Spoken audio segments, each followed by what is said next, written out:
Good evening, everyone.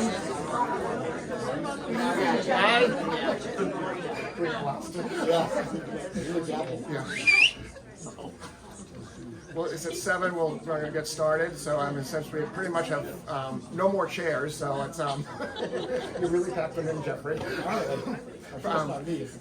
Yeah. So those that I don't know, I'm Jerry Halp, and I'm with the Historic Society, and I want to welcome you here tonight. I think we're going to have a great talk tonight. The crowd sort of tells us that. Just a little, our advertisement, the Historic Society is a membership organization, and we're financed by membership donations and our fundraisers. So if you're not a member, I'd highly encourage you to become a member. We want as many members as we can. The other thing is, I think you probably noticed on Main Street, we're making a lot of progress in our capital renovation.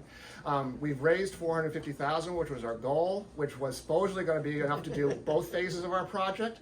Due to inflation and supply chain issues, the $450 is only going to allow us to do phase 1. So we still need to raise more money to finish phase 2, which is to basically take the modern bathroom out of the Doddridge homestead, and I use that term very loosely, it's modern. My Doddridge homestead standard is modern, but it's not. And put that pantry in as we have new bathrooms and facilities in the new construction. So there's a donation box there. Anyone who would like to make a donation, all that money will go to our phase 2 project. So tonight I really have the pleasure of welcoming Jeffrey Crocker, who's going to be talking to us about the Crockers of Barnstable. And for anyone that's spent any time in this part of the world, the name Crocker is just ubiquitous all around. You find Crocker neck, Crocker everything, so I think it's going to be very interesting. Jeffrey grew up in Plymouth. However, his dad's side of the family is from the village of Barnstable, and he spent a lot of time on the Cape as a child.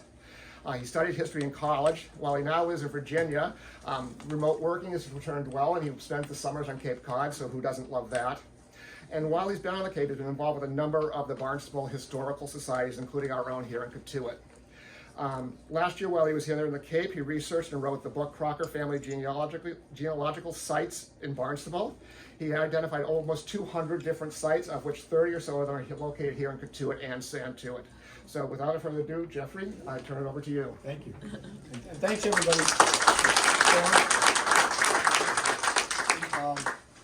As Jerry was saying, last year I completed a project that I've been wanting to do for a long time, like decades, which was put this book together.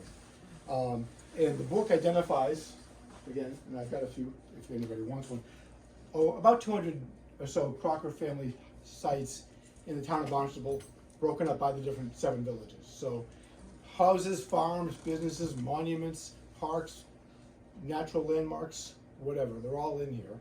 And of course, when you write a book and publish it, people come up to you afterwards and say, hey, did you know about this Crocker site or that Crocker site? So there's probably going to be a version 2 coming out that will add more content to it, which is, and I'll probably be doing this until 95, given the depth of the topic. So that's the focus of the book, and what I've decided to do tonight is focus in on Cotuit. Give you some background of the Crockers in general, and then we'll dive into some of the Cotuit characters, or the Cotuit Crockers. So why did I do this book in the first place? Basically, let me get this right. Here we go. What motivated me is pure curiosity. So as Jerry was saying, my grandparents lived in Barnstable Village, and as a kid, they would tell me stories of our own Crocker family history and the lore, right? Some of it's true, some of it's lore, you know. And as I got older and I started getting around the town of Barnstable, I'd see other Crocker landmarks that weren't connected to my family. Like, for instance, if this pointer works, let's see. This is the Crocker Tavern in Barnstable Village. You've got Crocker Park and Cemetery in West Barnstable. You got Crocker Road in Marston's Mills. And of course, our own beloved Crocker houses in Santuit, right? And Crocker Neck. And thanks to David Martin, we now have a Crocker Pond in Marston's Mills. That pond got renamed recently from Muddy Pond to Crocker Pond because it was originally that name. And so I started seeing these things. Going, who are these people? They're not connected to my family. How many of them are there? Who are they? And so I just started to start digging and to figure it out. And I started in earnest in the 1990s, and I started talking to people and asking questions. I spoke to some historians, some of them that you might know. You know Jim Gould, right? He was very helpful to me to understand the Crockers of Cotuit. Martin Wharton was a guy in West Barnstable who was extremely knowledgeable in West Barnstable history. And also Andrea Leonard in Osterville. And sadly, all three of those folks have passed away. But they left a legacy of information. And they were very influential on me to motivate me to get this book done. So I kind of started it in the 90s, and then I kind of went on the back burner. And then this last summer, I was on the Cape for the whole summer, and I used this time as an opportunity to sort of put this book together. So that was really what I spent a lot of time doing this past summer. And the book is kind of different in terms of genealogy. It's not, like, you're not going to find every single Crocker in this book, and that wasn't my intent. What I did was I tried to find Crocker sites or landmarks in the town and who the Crockers were that were associated to those sites, and then talk about them and dig them up and put them in the book. So if I couldn't find a Crocker tied to a site, and you may know many of them, they're probably not going to be in the book because it's geographically based, really. That's how I've approached it. So that's how my approach. All right, so let's just jump into this topic because I only have 300 slides here. I can get this pointer working. All right, so let's talk about the magnitude of the topic. I joked about it, but it's real. The size of this topic is massive. Amos Otis wrote a book in 1888 called Amos Otis Papers, or Genealogical Notes of Barnstable Families. And in that, that's the book you go to if you want to do genealogical research in Town of Barnstable. And he has he devotes about 95 different Barnstable families in his book, and he talks about them all. Guess who has the largest chapter in the book? The Crockers. They got 50. The Hallets come in second at 49 pages. But yeah, Otis did have the largest chapter on the Crockers. And he said a couple things about the Crockers, which is kind of helpful to explain this. He says, the Crockers, with few exceptions, all married in early life, had large families, excepting the few who tried to live by trade or speculation. They acquired good estates, lived comfortably, and were respectable and honorable members of the society. At the end of his chapter, he says this. He says, after writing 50 pages, and is really detailed. He's got tons of birth and death dates and everything in there. He goes, here I rest, not because my materials are exhausted, but because I am. And it's not a comprehensive, there's more out there. He has huge gaps in this book, but there's a lot in there. Another way of measuring the size of this topic is Paul Bunnell's book, Cemetery Inscriptions of the Town of Barnstable, from 1600 to 1900. He basically categorizes every cemetery plot he can find in the town. Organized by last name. And so in the book, there are 566 individuals with the last name Crocker buried in the various town cemeteries. So he ended in 1900, so probably add a few hundred more. So I joke, there's a pond in West Barnstable called No Bottom Pond, perhaps you've heard of it, because of its supposed deep depth. While I was researching the topic, I felt the Crockers of Barnstable were similar to this pond. No end in sight. Just kind of kept going. All right. So, let's jump into the Crocker story. The beginnings, and then we'll jump into Cotuit. So, it's helpful to have this sort of background information on them. The beginnings of the Crocker family started in Barnstable at the very beginning in 1639 when Reverend John Lothrop arrived from Santuit and settled his followers here. You probably know Lothrop was one of the founders of the town. Among his party were William and Alice Crocker and two of their children. They'd have 5 more in Barnstable. And then a bit later, William's older brother John and his wife Joan, or Jane, we're not sure of her exact name, Joan or Jane Crocker.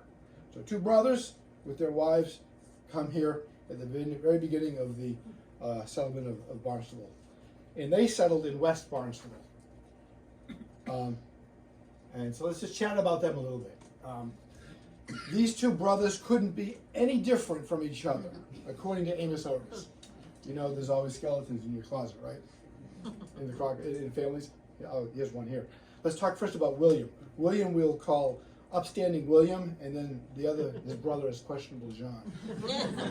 So William was a deacon of the church, according to Otis. He had a large landed estate, and for many years was perhaps the richest man in town. His sons were all men of wealth. Deacon Crocker died in a good old age. For many years, he was deacon of the Barnstable Church, living an exemplary and pious life. He has a clean record. Nothing dishonest or dishonorable was ever laid to his charge. Men who acquire great wealth often make enemies of the envious, but Deacon Crocker appears to have been beloved and respected by all. Now turning to John. John was illiterate, kept a public house, a tavern, where it was customary in early times for a certain class of people found in all communities to assemble to drink and indulge in low and vicious conversation. Such company and such associations never improve the temper or moral character of a man, or add anything to his respectable standing in society. This is the sad part here. John's treatment of his servant boy, Roger Glass, a very worthy young man, shows that he was a man, quote, in whose veins the milk of human kindness did not flow. The backstory behind this is that the Plymouth Colony Court took his servant Roger Glass away from him in 1639 because he treated him, quote, in the most extreme and barbarous manner. So he really was not a good guy. Otis finishes by saying his ashes rest in the old burying ground, besides those of the fathers, where it will be well to let them rest in peace. So you got to wonder if these brothers were even on talking terms with each other. You know, just Otis has these wonderful vignettes of people in his book. So if you're looking for interesting stories about people, it's great. Now, fortunately for us, and every other Crocker in Barnstable, we all descend from Deacon William Crocker and Alice. John and Joan didn't have any children that we're aware of. So that's the case. All right, so they settled in West Barnstable. This is a map my dad drew to help put this together.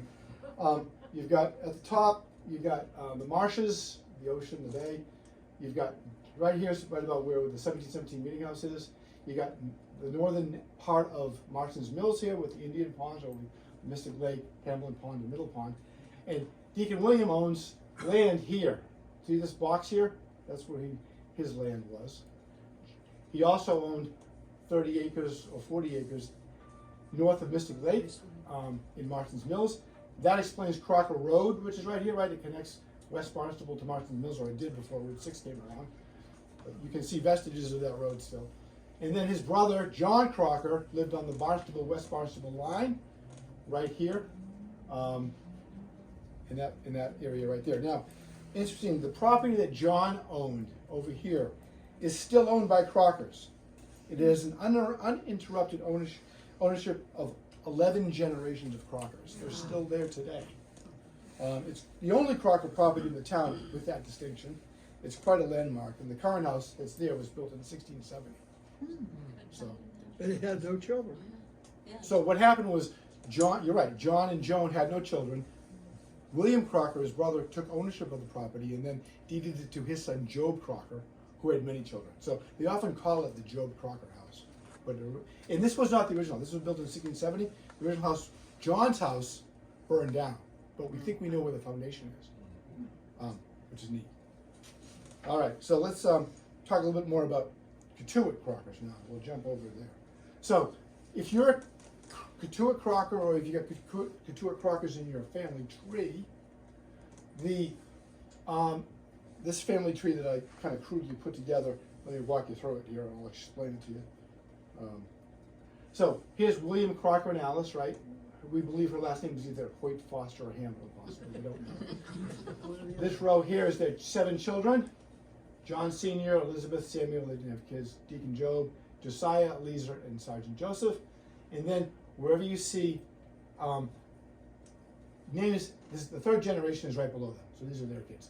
So if you see it noted in red, they have a Cotuit connection, or their descendants have a Cotuit connection.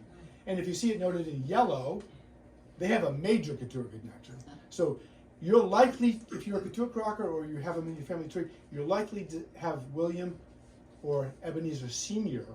in your family tree. Those are the Cotuit Crockers which descend from there. But again, this just represents, what, 3 generations? The 4th generation had 250 kids. It just multiplied. It was just crazy. All right. Let's get on to the earliest Cotuit Crockers. Some background here. So these are the earliest. Some of them stuck around, some of them left. But you had Josiah Crocker here. Josiah Crocker, He basically had land on what is now Cotuit Neck. You all know what that is, over here. He exchanged that land for land over by Lovell's Pond, which was then called Lewis Pond, which is up here. Right? So he eventually moved up that way. And that was about 1690. Then we got John Crocker Sr. and John Crocker Jr. in 1706. He had land from Rushy Marsh Pond to Meadow Point, which is down here, right? Meadow Point, Rushy Marsh Pond. And he also owned Sampson's Island for a while. 1706 Sampson's Island, believe it or not. I guess it wasn't called Sampson's Island then, but it eventually did become Sampson's Island. The last one is Captain Joseph Crocker.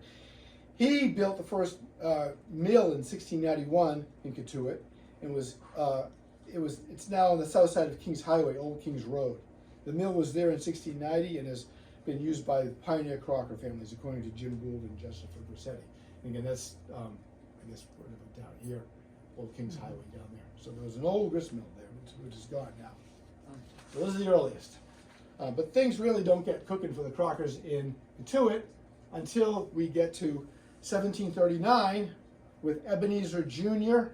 and Zerviah Winslow Crocker. Okay, so they're living in West Barnstable, and Ebenezer Jr., being a great-grandson of Deacon William Crocker and Alice Crocker, decides to take his house, this is lore, this has not been substantiated, but takes his house in West Barnstable, which is a half-size cape, moves it on with 17 yoke of oxen, and plants it on the corner of 130 and 28. We all know that house over there, the Ebenezer Crocker Jr. house, the one that's been recently purchased by the Cahoon Museum. That was the first house. And again, it was a half cape at the time. It was not the big house that it was today, so those yoke of oxen didn't have that much to lug, but still a lot. People moved houses a lot, as we know. Dockridge house was moved from Howard's Place, right? So that's the tradition. He was moved by oxen from West Barnstable. Maybe true, we just haven't been able to substantiate it. It'd be fun to confirm that. We don't know if it's true or not, but it would be neat. So that was the beginnings of the Crockers in Santuit, and then you've got, many of you know, there's 6 Crocker houses in Santuit. The Ebenezer Crocker house, the one I just mentioned, that was formerly the Salazar's Antiques, is now the Cahoon Museum. You got the Alvin Crocker Senior house across the street. You got the Zenas Crocker house, which is now the Cahoon Museum. You got the Roland Thatcher Crocker house, now the Village Bellagio restaurant. Alvin Crocker Jr. house, and the Zenas Crocker III house, which is the Isaiah Thomas bookstore. So there were 6 Crockers houses in that area where the family developed. It really became like probably the most concentrated area of Crockers in the town of Barnstable. Were right there, those 6 houses there. What I love about Ebenezer and Zerviah, they're kind of quirky. They named their 9 children's middle names based on the day of the week in which they were born. So Zenas Friday Crocker, and someone Tuesday Crocker. They did it all. Everyone's got a middle name of the day of the week. So it's great. I love that story. I was looking at the book and I was like, this guy's a typo. No, it's true. So soon after the death of Ebenezer Jr., it's believed that Ebenezer's second son, Zenas Friday Crocker, moves in with his wife, Hannah Bourne Crocker. And they were living next door in what is now the Cahoon Museum, but they moved into the Ebenezer Crocker Jr. house. Okay, so let's talk about Zenas Friday Crocker a little bit. Let me get to the right side. Okay, yes, so Zenas Friday Crocker, also known as Zenas the First, and there's 8 Zenas Crockers in this Barnstable history. There's a Zenas Crocker the 8th who lives in Osterville, and I know Zenas Crocker the 7th also. So it's amazing. They've kept that name going. I love these old names too, these old biblical names. Gideon, Zenas, Zerviah. Who names these kids these names today? They're just fun.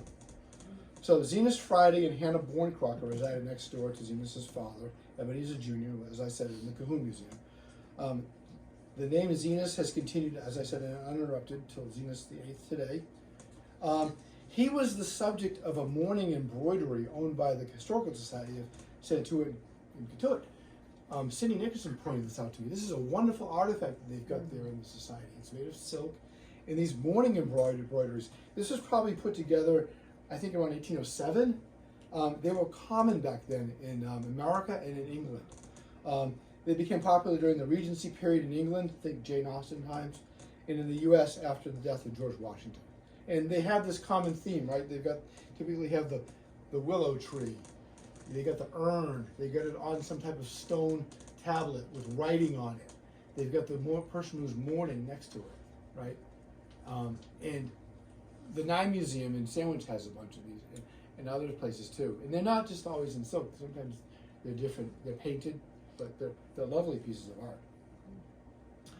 This inscription says, "Inscribed to the memory of Zenas Crocker, who died February 15th, 1807, at age 45 years. Hannah Crocker died November 15th, 1801, in the 3rd year of her age. Mary Crocker died October 15th at 3 months. And the Zenas Crocker mentioned in the inscription again is Zenas Friday Crocker." So 3 individuals are being mourned here. Presumably that's Hannah Bourne Crocker, who outlived her husband, grieving her 2 children and her husband. And we believe it was either made by someone in the family, possibly, not sure exactly, but it's all of silk. And it's absolutely lovely. It's a wonderful artifact, and it's so good that the Cotuit, the Historical Society, has this. I want to give you a closer up shot of this thing, just because it's very beautiful. It's all silk, you know. I mean, someone took the time to put this together in silk. It usually has a pastoral setting too. You got the church in the background too, so it's just lovely. All right, so let's jump to the next generation, Zenas II, and Rebecca Hawley Sampson Crocker. Now, Hawley Sampson probably resonates with some of you. Those last names, they're big Cotuit names here too. So with Zenas II and Rebecca, we're moving now into the age of photography. These photographs are pictures of them taken in the 1850s in California. They're tinted photos. I think it was San Francisco in 1856. Done. A lot of people went out to California in the 1840s and 50s, remember the gold rush. And they went out there for a bit. He was a wealthy landowner who inherited his grandfather Ebenezer Crocker's house. He was also a whaling captain of the brig Folger. Rebecca was the granddaughter of the famed Reverend Gideon Hawley, the beloved minister to the Indians. We all know Reverend Gideon Hawley, right? And so that's their connection to the Hawleys. I love these pictures, aren't they? Just fun to just look at. Imagine what they're thinking. All right, let's move on to Zenas III and Susan Jones Crocker. They lived in, again, the Italianate style house at 4632, which is now the bookstore. Susan was a native of Vermont. I'm not really sure how he met her, but she's from Vermont. She's not Cape Codder. Again, the building is now the Isaiah Thomas bookstore. He went to sea early in life. He went to California also with his brother Gideon Hawley Crocker, which was the first photograph in here, and I'll talk about him in a second. They all went out there to strike it rich for the gold rush. And he stayed there 7 years, according to Simon Dale. Rather than panning for California gold, Zenas III became a merchant in the San Francisco area, did very well, returned in the 1850s to Cotuit. He married here, fathered 4 children. He owned cranberry bogs in Santuit, Mashpee, Falmouth, and Cotuit. He also had interest in coastal shipping, owned hundreds of acres of Cape Woodland and other business interests here and in Boston. So he was quite an accomplished fellow. There's a very sad story associated with him and his daughter. And so in 1890, Zenas III purchased what was known as the Captain Alexander Childs House at 10 Putnam Avenue. Some of you might know that house. He changed it into 2 apartments so that he might live on the east side and his daughter Nellie Crocker could live on the west side. And this leads to the sad story about Nellie Crocker. His daughter Nellie married the young Captain Daniel Handy, and with her new baby Gertrude moved into the house in 1894. Captain Daniel had talked of playing with his little daughter on the broad lawn when he returned from his voyage at sea. But in April of that year, his vessel was wrecked off the New Jersey coast and all were lost. It is believed he died on his birthday. So sad. So he never got to see his wife or his daughter again. And Nellie stayed a widow the rest of her life, sadly. I wish I had a picture of her, but I don't. All right, back to Gideon Hawley. I just talked about him. This is a ambrotype or tintype of Gideon Hawley and his wife Ellen Harmon Crocker. date unknown, but it has to be before 1866, because he dies very young at the age of 41, so pre-1866.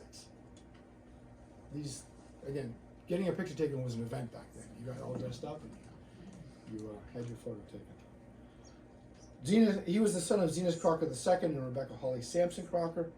He's out in California. He marries Ellen Harmon out there. He and his brother Zenas goes out to California, and they both return. And I'm not sure where they lived in Cotuit. I'd love to know. So if anyone has a hint or a clue, I'd love to figure this out. But he was in Cotuit, and he's buried in the Mosswood Cemetery here. After his passing at 41 years of age, his wife Ellen Harmon decides to return to California where her family was, and lived out the rest of her life there, and is buried out there. That's all I know about the couple. I'd love to find out more, but sad that he died at 41. Okay, let's move on to the Cahoon Museum building. Ezra and Temperance Crocker. Jim Gould said, after Zenas Crocker's death in 1806, Zenas Crocker's house became the home of his nephew, Ezra Crocker, who was a farmer and blacksmith. He also was a carpenter who headed the town committee to build the first town hall at the corner of Race Lane and Oak Streets. Now, I wasn't even aware of that. I've not heard of that town hall before, but apparently there was one there. Ezra Crocker married a Crocker, Temperance Crocker, a distant cousin of his, not his sister. She sadly died young at the age of 36 in 1812. He then remarried, and I've identified instances of several Crockers marrying Crockers. There were so many of them, and probably your options weren't a lot, okay, back then. But they're all pretty much distant cousins. I've also identified a Cotuit man, Simeon Ames of 31 Main Street, who married a Crocker named Lucy Crocker. They lived a long time together, but she died. And then he married her sister, Rebecca Crocker. Now, at the risk of sounding inappropriate, I like to think he went back for seconds. But let me go back to Ezra for a second. Ezra did a lot with this building here in Cotuit and Santuit. He opened up a wayside inn and tavern. The location was an overnight stop on the stagecoach lines between Sandwich and Hyannis. Tradition has it that Daniel Webster stayed there, along with President Timothy Dwight of Yale stayed there. So we had some celebrities that would stay there at the inn. Down the street a ways was the Roland Thatcher and Rebecca Bacon Crocker house. Roland was the brother to Ezra, and he married Rebecca Bacon. They had no children. Their house, again, is now where the Villaggio restaurant is, 4631 Falmouth Road. Several uses have been made of the building besides that of a residence. Shortly after its construction, it became home of the Cotuit's first library. A list of the books held at that period is now in the possession of the President Cotuit Library, so I'm told. That's according to Massachusetts Historical Commission. I don't know if that's true or not, but that's what I've heard. It was also because it was on the stage route from Hyannis to Sandwich, and by petition of the U.S. government, it became a post office.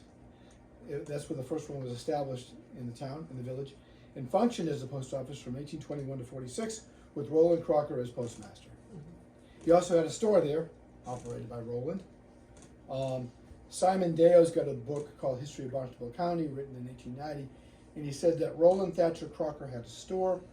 On the inside of the board shutter to the door window of the store were the Kabbalistic letters, still legible through many years of paint. The sign seemed to promise wine to the passerby, but on closer inspection, it assured him a good supply of West India and New England rum. So West India and New England rum. How wine is. Yeah. It's kind of a cute play on advertising. Okay, let's move south of Santuit now into more into Cotuit. You have the Ebenezer Thursday III and Mary Bourne Crocker house. He was a major in the Revolutionary War and a Massachusetts state legislator, served 2 terms. This gave him the title of Esquire and Honorable. He lived on the south of Santuit on 49 Putnam Avenue. He built the house pictured here. He married Anne Eldridge, and then after her death, Mary Bourne. According to his gravestone, he was an upright, efficient, and useful citizen, and his conciliating manners and active benevolence greatly endeared him to the neighborhood in which he lived. The first store that we have any detailed knowledge of in Cotuit was situated prior to 1794 in this area on the shore of what is presently known as Hooper's Landing or Ropes Beach. The store was owned and operated by Ebenezer Crocker and later inherited by his son Braddock Crocker, who ran it until 1841. Braddock, another Cotuit person, leaves Cotuit for the gold rush in California and then comes back. Okay, let's move on to a different branch of the Crocker family. So all those Crockers that I talked about all descended from that Ebenezer Crocker Sr. fellow. This is a different branch of the Crocker family, but Hiram and Rebecca lived in Cotuit, and they descended from, let me see if I can get this right here. Let me find it. I'll find it. It was a different line. I can't remember off the top of my head. Anyways, he's an interesting character. I love his name again, Hiram. Who hears the name Hiram these days? Hiram marries Rebecca Sampson in 1845, and in doing so, the Sampson property at 11 and 40 Old Kings Road comes back to the Crocker family. If you recall, I mentioned that it was originally owned by the Crockers in the 1600s, and there was a mill there. So this becomes Crocker property again. Hiram travels with others on the ship Eugene in 1849 to California to try to make a fortune in the gold rush. He returns a few years later. Sadly, he lost his brother out in California in 1855. His brother Allenson, in 1855. And he also lost another brother, Enoch, at the Battle of Bull Run in Virginia during the Civil War in 1861. Now, some of you know I live in Virginia. I live in Alexandria. I live 30 miles from the Battle of Bull Run. So I thought, well, this is interesting. I want to see if they have any information on this person. All I knew was his name, and he was from Massachusetts, and he died there. So I went to the national park, and I inquired with one of the park rangers. I said, here's his name, Enoch Crocker. He's in Massachusetts. They go in behind the archives, pull out a big, thick Massachusetts regiment book, look him up, find him. Not only did they tell me that he did in fact fight there, they told me pretty much where his regiment fought and where he probably died. Wow. And I was able to stand in that area. Wow. So, oh, what a way to connect the dots with history, right? Isn't that neat? Sadly, his body was not returned to the Cape or to his family. He's buried likely at the Arlington National Cemetery at the Tomb of the Civil War Unknowns, which is in Arlington. So that's where he's buried. Interestingly, Enoch, who didn't live or died in the Civil War, his other brothers, Hiram and Benjamin, also served in the Civil War, but they came back alive. So that was fun to put those pieces together with Enoch. So after the war, Hiram and Rebecca, kick up their farm again in Cotuit off of 11 Old Kings Road. They own Sampson's Folly at 40 Old Kings Road. Some of you have heard of that house over there. And that's where farmland was, and he was a dairy farmer. They were dairy farmers. They've got a great connection to early Cotuit baseball. Hiram and Rebecca, according to Jim Gould, and corroborated by the Barnstable Patriot in 1883, said that his field, his dairy field, was the spot where the first location of the Cotuit baseball team played. So here's the newspaper clipping right here. Right here. I love what it says here. It says the Barnstable Patriot noted that the home game in June 1883 was played on a field owned by Hiram Crocker, and there was excellent music provided by the Cotuit Brass Band. What they didn't tell you is I think they lost. 27-22. Yeah, it was pretty. They got blown out. I think. Look at the score though, 27-22. There was a score this summer, 27 to. Hiram was must have been a sports enthusiast because he later let another portion of his property to become the Cotuit Trotting Park. There's a horse racing track apparently there for a while too. So they played baseball for a bit there before they moved over to where they are today. Okay, so moving into pretty much the 20th century now, we have Mary Sampson Crocker. She's a granddaughter of Hiram and Rebecca Crocker. She was a concert pianist. She lived from 1882 to 1951. I'm wondering if some of the old timers in Cotuit, older folks, might have known her. She was a piano accompanist for Mary Garden, the famous operatic soprano, known as the Sarah Bernhardt of opera.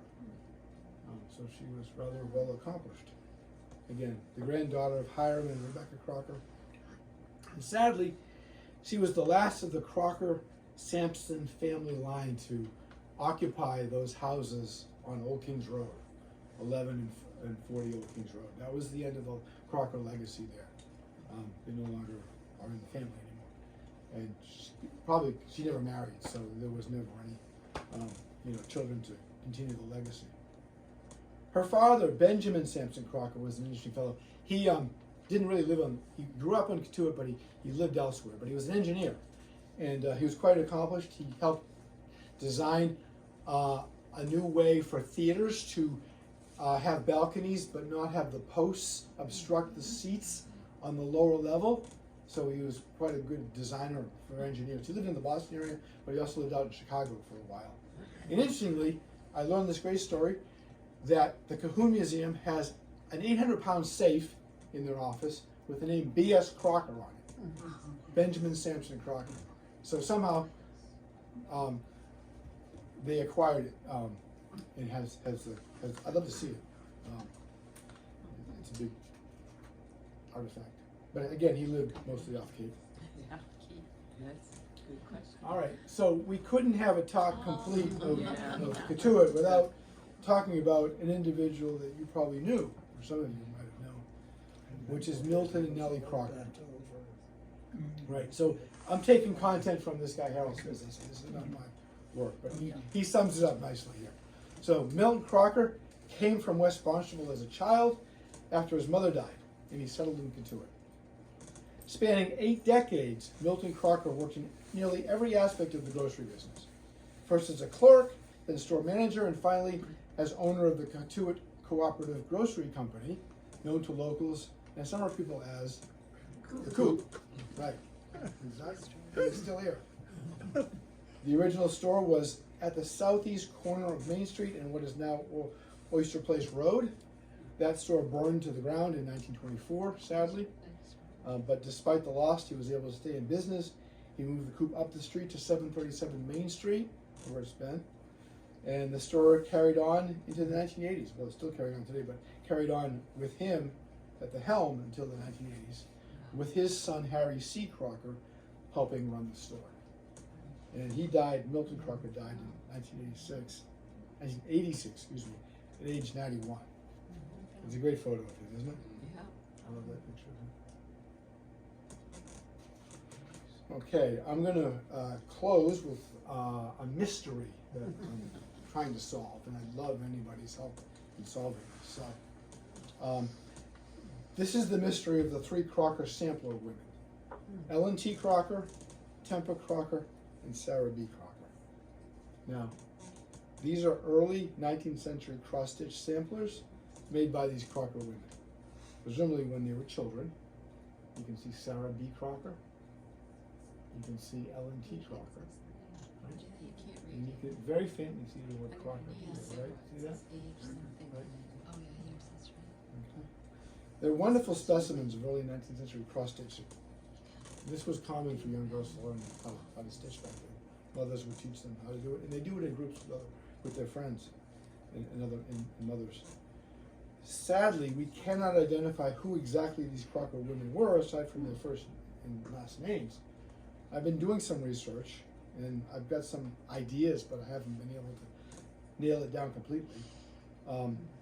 Questions I've been asking myself, like, were Ellen T. Tempa Crocker and Sarah B. all sisters? I don't know. Was Ellen T. and Tempa one and the same person? Presumably Tempa is short for temperance, right? So there may only be 2 Crockers, not 3. This could be a very early, crude version, someone younger than these more complex samplers. One theory was Ellen T. Crocker might have been the granddaughter of Ezra and Temperance Crocker, who married William L. Gage. just because some mounting circumstantial evidence, I'm not sure for sure, it's just a guess. I'd love to be able to figure out who these women were, their parents, their families, their stories, but this is all we have on them. And they're at the Cotuit Historical Society, which is great that they're being preserved there. So, that concludes my talk, but I do want to make a call out that the reason why I'm here tonight and why this is all together is because of the efforts of the Cotuit Historical Society. You know, Cindy and Melanie and Beth and Amy have been wonderful to help get answers to a lot of the questions I have. I call them up and ask them questions, and they would graciously try to research them and get them the answers. And I showed up after, because I live in Virginia, I showed up and they're like, "Hi, welcome." So they've been very welcoming and very accommodating. So very appreciative. So that's my talk. I think I did it in under an hour, which is good. I'll open it up to questions, but I want to put a disclaimer out. I'm not a subject matter expert on any specific Crocker site. I've got a book of 200 of them, but I'll tell you what I know about them and point you in directions if I know people who might know more about it. So thank you.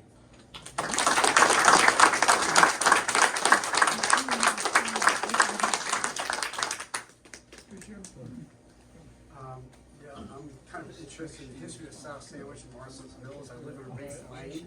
Whereabouts? Race Lane. Okay. Marston's Mills, Yeah. Sandwich Line. I just wrote a history of my area. I spent 3 years. I know what you're talking about. I did it. I already found stuff, additional stuff, but I'm not Yeah. writing anymore. Okay. Crocker Road. There is a in Sandwich Library. There is what's the word? Diary of a farmer named Percival, and the Percival family is also in West Barnstable. Oh, sure, yeah. This Mad is Jack the Percival. first. Yeah. So you probably ran across them. Yeah. But they talk about the guy going down to the farm for, Crocker had a farm right off Race Lane on Crocker Road. Yeah. Do you guys know if there's how long that house was there? Is there a foundation? Does anyone know? Oh, on about Race Lane? if there was actually a farm there? Because Percival went there supposedly. Yes. Sometimes to buy stuff. I don't So know. let me go back to the map, right? So again, we know that let me use this pointer again.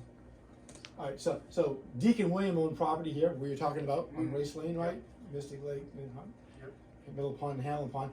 This property stays into the Crocker family. It gets broken up.